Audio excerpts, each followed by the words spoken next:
First step in setting up your publisher is to go into the schedule. Look over to the right side. You have various categories given to you by default. If these match the types of posts that you're going to be doing, you're all done. If you want to add additional categories, for example, if you post holiday posts, then you might want to add a category for holiday posts. This will allow you to report on them separately. So it's not only a good reporting tool, but one other thing you can do with categories is you can set up automation, which leads us to the very next step. On the left side, this is your automation schedule. You'll notice it's set up in a weekly format. So every week, what this is telling me is that you are going to send out on a Monday, for example, 4 different posts.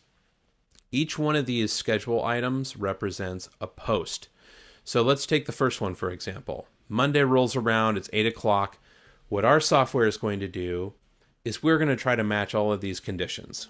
So the logic goes like this. It's Monday at 8.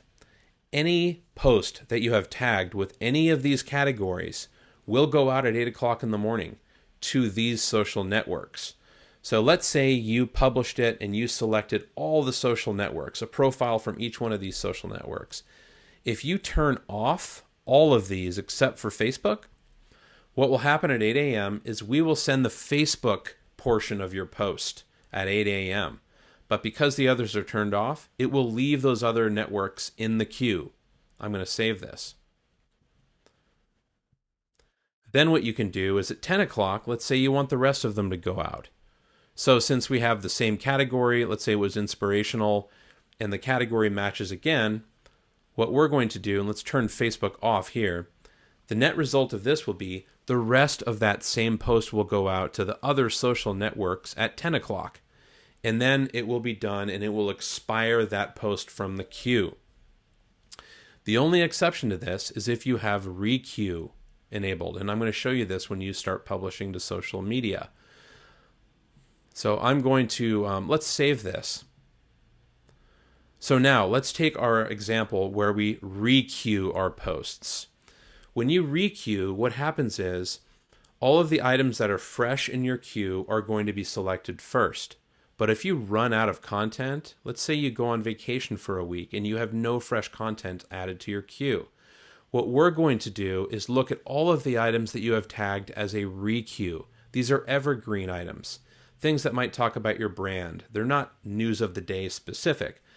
So if we find a requeue post that matches all of this criteria as well, then we're going to go ahead and send that requeue.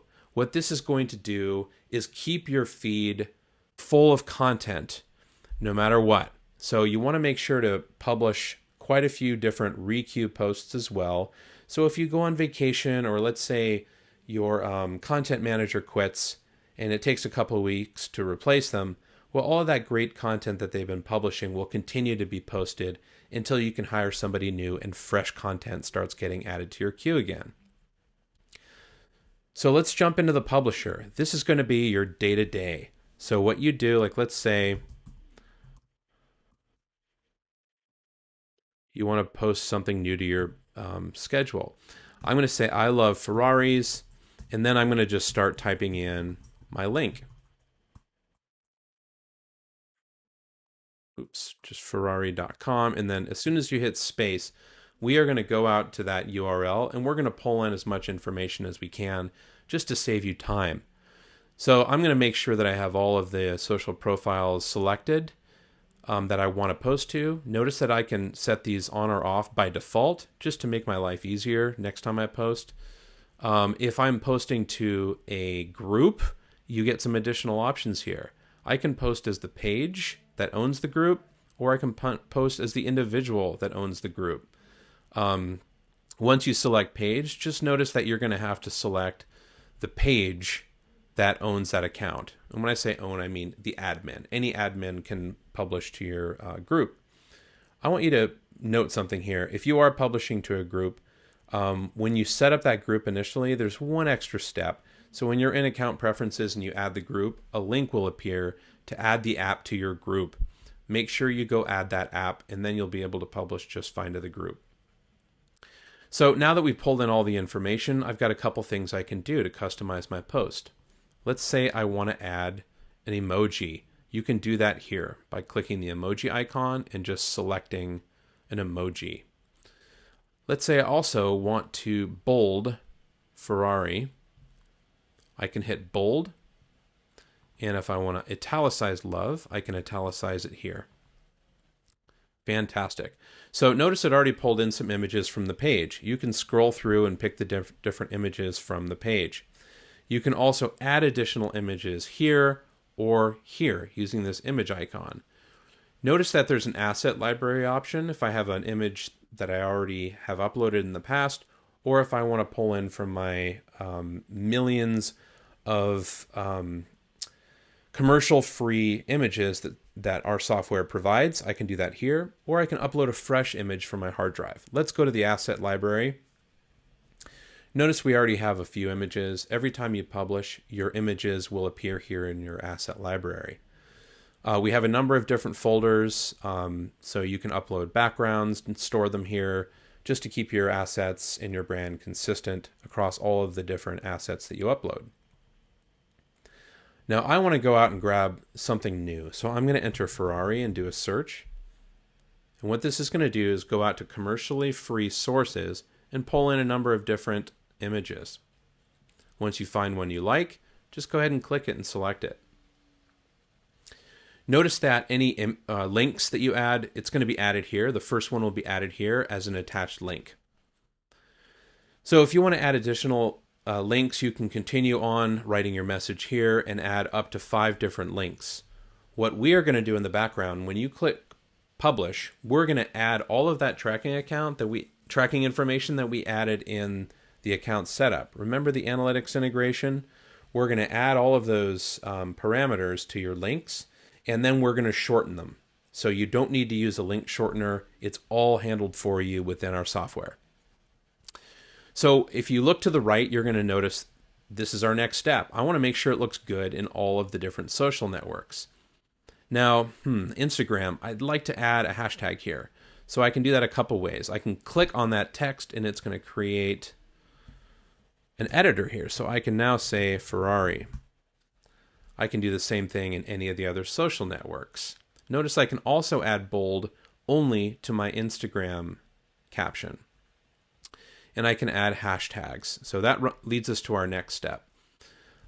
Once you're done checking out the individual posts and how they're going to look, might be time to add some hashtags. So we have a nice little hashtag group organizer that you can create. Sports cars is one that we've already created, so let's go in and edit this. So notice how we have separate hashtags for each network. That's because different networks have different hashtags that may or may not work. So what you can do is go to your hashtag research tool, grab as many as you want, and just paste them into this field here. Notice I can also manually add them here.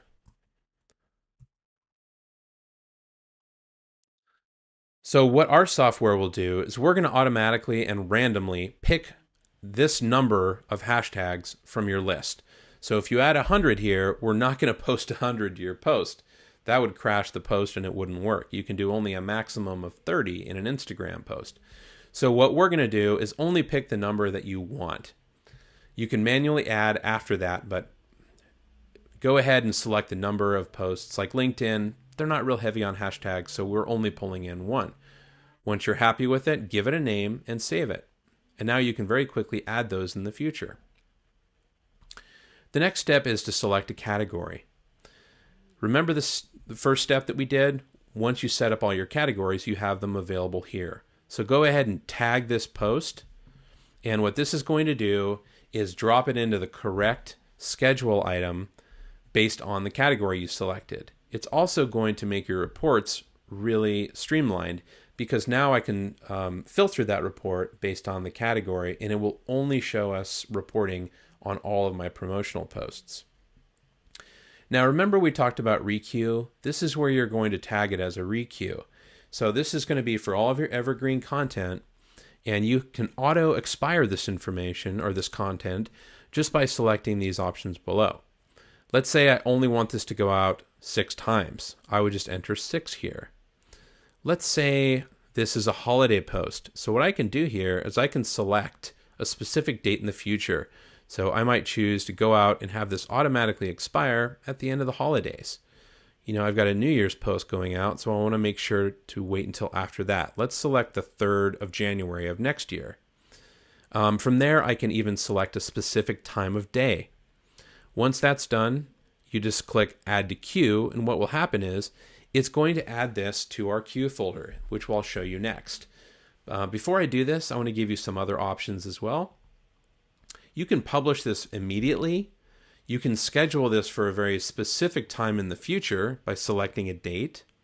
Notice that I can also requeue posts that I schedule immediately or schedule for a specific time in the future, or posts that I add to the queue.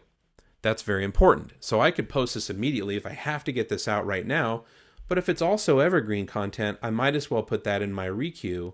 So now I've got that evergreen content reposting in the future as well. That's an area of flexibility that you won't find on pretty much any other software. So use that frequently whenever you can. Make sure your requeues stay populated, and make sure you expire stuff that is just getting stale, just to keep it fresh. So there's one other, instead of just selecting a date here to schedule, there's one other way I can do this. I can optimally post this. So when I select optimal, what's going to happen is, this is a brand new test account, so it's not going to recommend much for me, but it's going to go out and recommend post times based on what we observe for each one of your social networks. And the way we do this is we're constantly checking who is clicking on your posts. So now we know exactly when you can post. You can get really detailed here though. Remember we set up lead conversion tracking and revenue tracking? Well, if you've already done that, I would wait until you've posted maybe 30 times just so we can have the opportunity to analyze your account longer. What we can do, if you click this calendar icon, not only can you select an optimal time here, but within the optimal, you can go into, let's say, Facebook. And now what it's going to do, it's going to show you just for Facebook alone. These are going to be your future times that we recommend. We don't have any sales conversions yet, so we can't recommend anything, but let's say we choose optimize for clicks. If we had a bunch of clicks already in our test account, it would show us dark blue cells for the most optimal and lighter blue cells for less optimal. So it'll show us in the next 24 hours the optimal time to post based on when people are most likely to click. I can also expand this. In the next 48 hours, these are the times that we recommend. So any custom conversion events, it'll also show. So we set up a test drive conversion event for when people select, okay, I want to test drive a Ferrari, and they submit that form to request a test drive. Since we set up a custom conversion event, now it's actually going to recommend times to post to social media when I am most likely to get a test drive. That is very powerful, so make sure you make use of this. Once you've done that for each of your different social networks, then you can go ahead and schedule. But for the purposes of this test, I'm going to go ahead and publish this immediately. The reason I'm doing that is I want to show you guys one of the most important aspects of this program. We actually go out and verify every single post on every single network that we send out. So what'll happen is, see this verification report? Well, this verification report shows us that we went out and posted to this Facebook account and it is live. So we can actually click through to this test account and see the post live. This allows us to add if we want to boost the post, we can see that. If you have a client that wants to verify it, now you can take a screenshot and say, see, it is actually on the social network. This is a big time saver. So once we're done with that, I'm going to move on to the queue. What the queue folder will do is show you all of your upcoming posts. If it's already been sent, it's going to jump into your sent folder. But for now, I want to show you around in the queue. So these are the 2 posts that are still going to go out. Notice that we've already sent one immediately. That would already go to the sent folder. So what these are some test posts that I queued up before I started this video. So we have a requeue post here and a requeue post here. You're also going to see queue posts. So let's say I add a post to the queue and I select it as a requeue. It's not going to immediately show up as a requeue until it's gone out at least once. So what you're seeing here, this is the post that I just sent down here. So what happens is, remember we sent that as an immediate post, but we also switched on requeue. So that's going to drop it to the end of the line. It's going to tell us when we asked it to stop posting. Remember, I selected January 3rd, 2022 after the holidays. It's going to tell you this, so you can plan for that. It's also going to show you the date that it was originally added to the queue. So this one up here was sent originally as a queue post. Once the queue posts automatically go out, then it will start showing as a requeue. And scheduled items will say scheduled. Within here, I have a couple options. I can open this as a copy if I want to send this again with a slight variation. I can edit the post, or I can delete the post out of the queue. Next step, let's jump into the sent folder. So what's nice about this software is we archive everything. So you always have a nice little archive of things that you've sent out in the past. But not only that, it's a big time saver, because what you can do is click on actions and you can open this as a copy. So if you have a post that did well that you want to send again with a slight variation, no problem. Just go ahead and open it as a copy and you'll be ready to send it again. You can also run your verification report again. Let's say a client says they don't see it in their feed. You can run a verification report, click on view in live feed, and send them a screenshot. Change the link. Oh boy, this one really helps. So this can be a real lifesaver. Let's say that you posted the wrong link in your post. Well, every single link that you ever send, we actually manage those links because we're a built-in link shortener tool as well. So now what I can do is say, you know what, with Facebook, I promised the client that I would also add a parameter for them and say source equals social. So now what I can do, instead of having to delete that post, is I can change this. Even if it's been shared 1,000,000 times, it doesn't matter. All links that are clicked now that went out to Facebook for this post will now be redirected to this URL.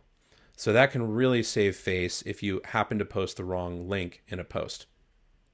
Go ahead and save the changes, and that is immediately matriculated across that social network, all shares. Next step is to go to drafts. Oh, before I move on, I want to note that there's a filter here to quickly find items in your queue, and you can also filter by category. And more importantly, there's a delete feature that we have that is pretty advanced. Some of the social networks allow you to delete posts using their API. So what that means is when you delete them here from your sent folder, it's also going to delete the live posts. We will indicate which ones were deleted from the live social network and which ones still require another step for you to go out there and delete them manually. The drafts folder will basically show any posts that you saved as a draft. I do not recommend using this as part of your approval workflow. If you have a separate person doing your social media, don't ask them to save them to drafts folder before you look at them. The best thing to do is go into your user management, which we'll go over later, and create a separate workspace user for your employee and a separate workspace user for yourself, and then set up automated routing. What that will do is when they publish, just like I just showed you how to do, it's automatically going to be sent to you for your approval, approve it, then it will go out to the social networks. It's much better than filling up a drafts folder and then opening it and then publishing it after you make your edits. Now, there's a couple other advanced features I want to show you before we move on. The import feature. First thing you do to create a spreadsheet of bulk posts to post to the software is to download an example. This will create a spreadsheet for you to show you exactly how to create your bulk posts. Now, let's say you have 100 posts that you want to create. You can just create this spreadsheet with 100 posts in it. Specify which images, any videos that you have. Go ahead and specify everything you need within that spreadsheet. And then in one step, you can upload the spreadsheet and specify which social networks it's going to go to, which category it goes to, And what it's going to do is create queue posts for each of those 100 bulk posts. And just make sure you select the correct settings. Hold is an important one. If you want to have a look at them before they go out, go ahead and select the hold, and it will hold on to them until you go into your queue and approve each and every one of them. Then click Add to Queue, and it will import all of your posts. If there are any errors, don't worry, it will tell you and ask you to go do them again. And it will even tell you which row of your spreadsheet has an issue. I want to show you these hover over icons. You'll find these throughout the software. These are just little tooltip icons to show you without having to jump into the help file knowledge base. It'll just show you right there on the spot some information about this particular option or this particular section of the software. Next, we have another huge time saver, and this is called RSS. Have you ever been to a blog and notice an RSS feed option? Well, every single blog out there has an RSS feed, and even YouTube channels have an RSS feed. Even Bing search results has an RSS feed. So now imagine being able to take every new piece of content that is ever added to any of those blog feeds and having that automatically be turned into a social post in your queue. We're talking about a manicured post that has the correct image, the correct title, and the correct description already populated for you. Now, that's the power of this software. We can do that. We can automate any number of different RSS feeds in one simple step. So let's click Add an RSS feed. First thing you want to do is paste that URL. So here's an example from Mashable. Their RSS feed appears here. So the best way to find an RSS feed, and there's information in our knowledge base about this, but just right-click anywhere within the blog and click View Source. This View Source will show you all of the source code of the page. Now hit Control F if you're on a Mac, and if you're on a Windows-based software, it's very similar. Just use the Find feature to find on the page the term RSS. Generally speaking, the first thing you find will be the feed of that RSS, and it'll be in URL format with an HTTP in front of it. Copy that feed, paste it here, enter the name, and it's going to go out and pull in the RSS feed information. So you can append text to it. So what this means that we will add this text to the end of the message. So you might want to give them, like if it's Mashable, we might say @Mashable. And every single post that we post from this RSS feed will actually give attribution to Mashable. Specify how many of the old posts you want to pull in immediately to add to your queue. And what will happen is we'll pull in those old posts, and then going forward, we'll only pull in the new posts that come to that feed. Specify the social networks you want to share all of these to, the category you want to tag all of these posts with, select your settings, and click Add RSS Feed. That will add the RSS feed and immediately pull in the number of old posts that you specified.